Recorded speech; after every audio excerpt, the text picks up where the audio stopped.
Welcome to Small Metro. In today's video, I will build the largest building ever in Small Metro, a huge football stadium that includes a bar, shops, a studio, and other venues. This is the Small Dunhuey football team, Small Dunhuey City, and this is the stadium from a few years ago. It could accommodate quite a few spectators, but later this stadium was demolished due to the city center redevelopment and high-rise plan, replaced by a much smaller community field in the park. Our team thus lost their football field, and now there is quite a bit of vacant land in the new Small Dunhuey. Today, we will revive the glory of Small Dunhuey City by building a super large football stadium in the city.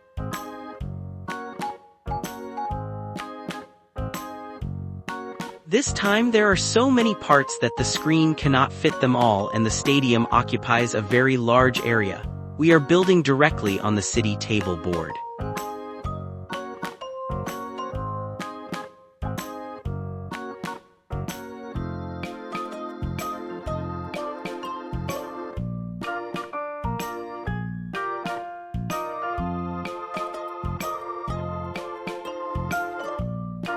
Okay, we've laid the stadium's base.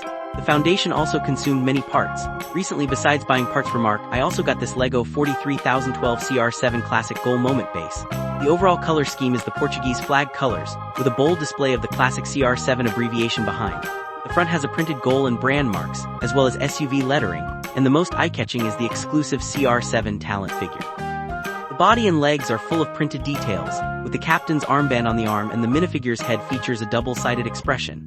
The other side shows CR7 shouting "Sue" in celebration. Paired with the base, CR7 can perform his tension-filled overhead kick shot. During the current tournament, I know everyone wants to collect the CR7 set.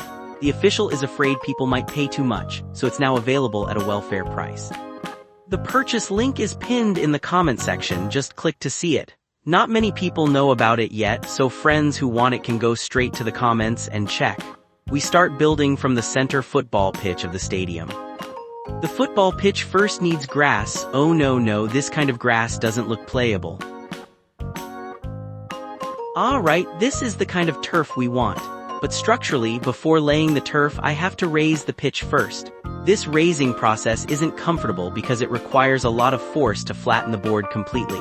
In hindsight, I should have used more smooth panels during design to reduce friction between studs.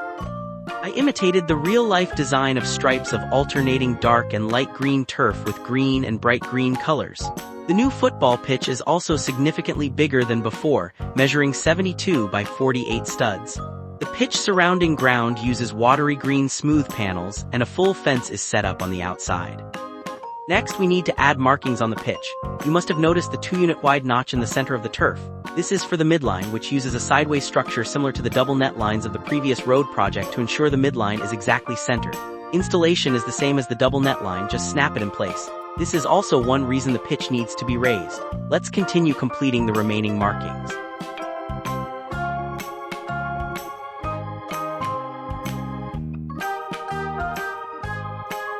Now our pitch lacks a very important piece, the goal. The goal is quite simple to build. I used a soft, bendable net piece. Although the sides of the goal leak a bit, the overall effect is okay. Then I added corner flagpoles at the 4 corners of the pitch. These will be the positions for corner kicks during matches. One side of the pitch still has empty space.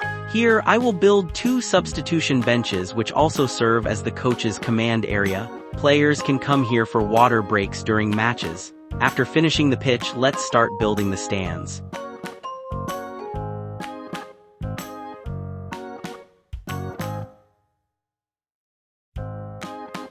I first built the main stand's first level. The main stand is the longest and has the most seats. Behind the main stand is the main entrance to the pitch. I set up a row of ticket machines and fences outside this entrance.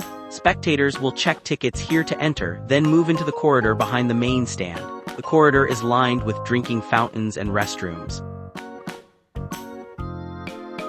The corridor also connects with the stand entrances. Passing through the entrance steps leads to the seating area. I added railings on both sides of the stand's entrance. The white railings bring a visual highlight. Next to the entrance are stairs going up for spectators to reach the upper level of the stand. Next, we need to add seats to the stands.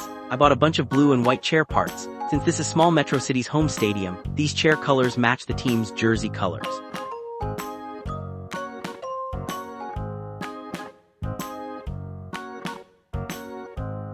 Okay, the main stand first level is completed, and opposite it, we will build the secondary stand. The secondary stand is as long as the main stand, but the biggest difference is the player tunnel in the middle. Players use this tunnel to enter the pitch, and the big gate behind the secondary stand is their entrance. The area behind the stand can be used to build player locker rooms. There are 2 locker rooms, one for the home team and one for the visitors. I built 2 wardrobes with small Dunhuey City jerseys hanging inside. Before matches, players need to change into their respective team uniforms.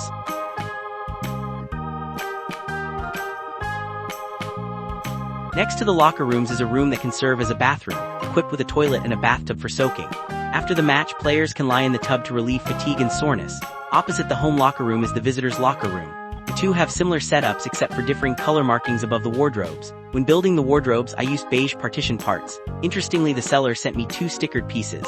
Does anyone know which sets they're from? After changing, players can enter the pitch through the player tunnel. The secondary stand first level is thus completed. Next, we add the 2 side stands, one south and one north.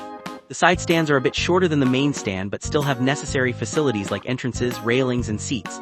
There are side doors and corridors behind the stands for spectator access. The first level of the stand still has 4 corners unfilled, so I built a corner stand module using 2 rows of wedge parts to create exactly 90-degree angles. When building the main, secondary, and side stands, I left a smooth panel on the side for positioning and supporting the corner stand. We place the corner stand directly onto the smooth panel. The back of the corner stand also has stairs for spectators to access other levels. All first level stands are now complete. Let's continue building upwards. The second level of the stands will include some indoor spaces. I first built the frame for the upper second level of the main stand. Coming up the corner stand stairs, I built the stairway to the third level to connect all stand levels.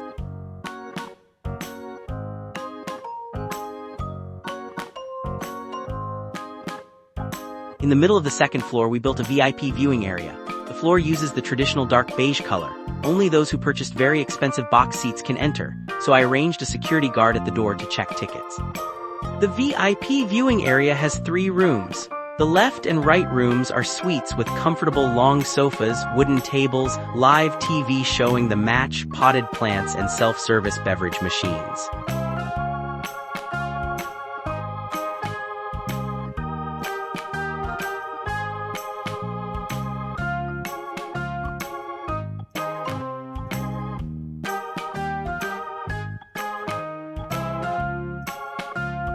The middle room is a bar with beer taps behind the counter. There are small wooden stools in front and a TV above the back bar. Customers don't need to worry about missing the game while drinking. The VIP viewing area is thus completed.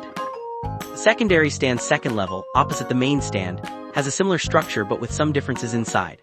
This small left room will be an integrated control room, containing equipment to operate the stadium's audio and visual effects. The stadium DJ will use this mixing console to play music and sound effects corresponding to the team's offensive and defensive rhythms to energize the crowd.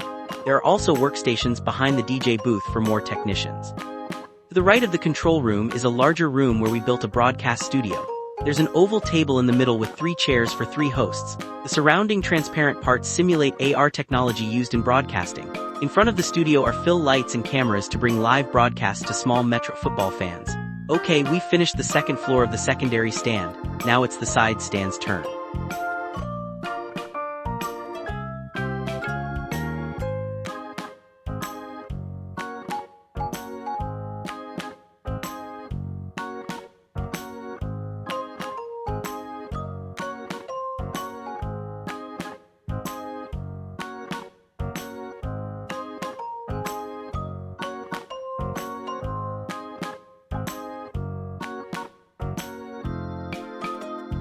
The side stand's second level is smaller than the main and secondary stands, but here we can build an important commercial facility, a fan shop.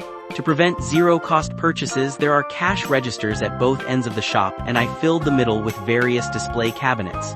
Enough talking, let's show the merchandise.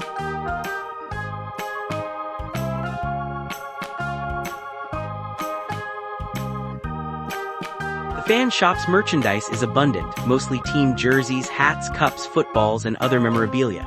This is also one of the income sources for the small Dunhuey football team. For the other side stand's second level, I plan to leave it empty for now. Any suggestions on what I should build inside? With the second level complete, let's move up to the third level.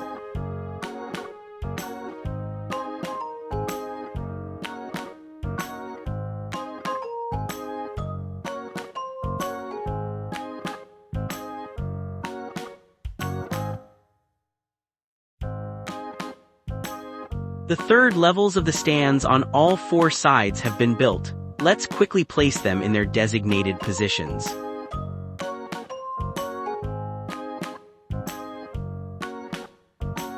The third level's edges have a circle of railings to ensure spectator safety.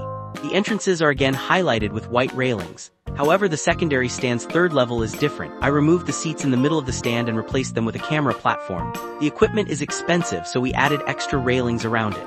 Inside the railings is the main camera, responsible for broadcasting the main view of the match. I placed some tables around for additional media and technical staff use. Looking down from the main camera position, the pitch is fully visible. The third level also has four corners empty like the first level. I left a smooth panel on the edge of the stand to install corner modules. Then I built several corner stand modules and placed them directly on these smooth panels. You may have noticed I reserved many sideways studs under the third level of the stands. These can be used to install a circling screen around the stands. I didn't use black but light blue smooth panels to add some color effect. With the third level complete, all stands in the stadium are now finished. Next, we need to add the canopy, starting with some thick support columns. However, the outer walls of the corners haven't been filled yet. I used hinges plus curtain parts at the corners to create a smooth curve. I also added lots of supporting structures in the center of the stands as preparation for the canopy. I reserved several clips on two white main support columns which can be used to hang large screens to display scores to spectators. Okay, next we need to install the stadium's biggest module, the canopy. Installing the canopy is no easy task. Such a large flat surface took me several minutes to stabilize all the supports. Fans and car enthusiasts might be familiar with this canopy. I referred to the Hard Rock Stadium in Miami, a very iconic white rectangular open canopy.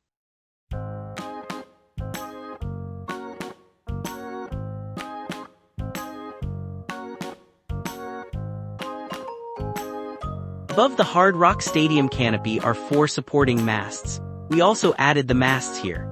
The original building has numerous steel cables tied to these masts, providing important structural support.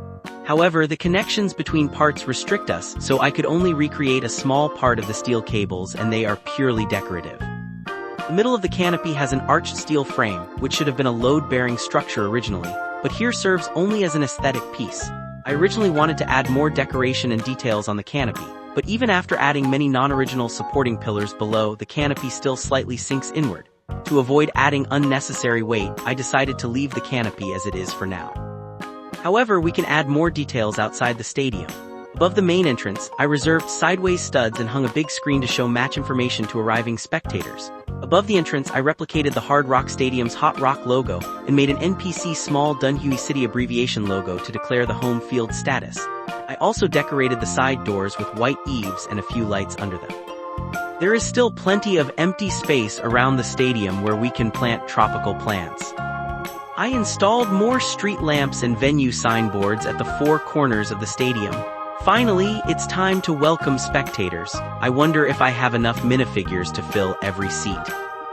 Actually, it turns out my existing minifigs can't even fill half the stands, so I plan to scatter the spectators and stage the stadium as if just opened, with admission just starting and no match underway.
After 2 months of design, building, and constant adjustments, the largest building by area in small metro game history, the new small Metro City Stadium, is finally completed. I haven't decided its final location yet, but I plan to place it temporarily in the center. That's all for this video.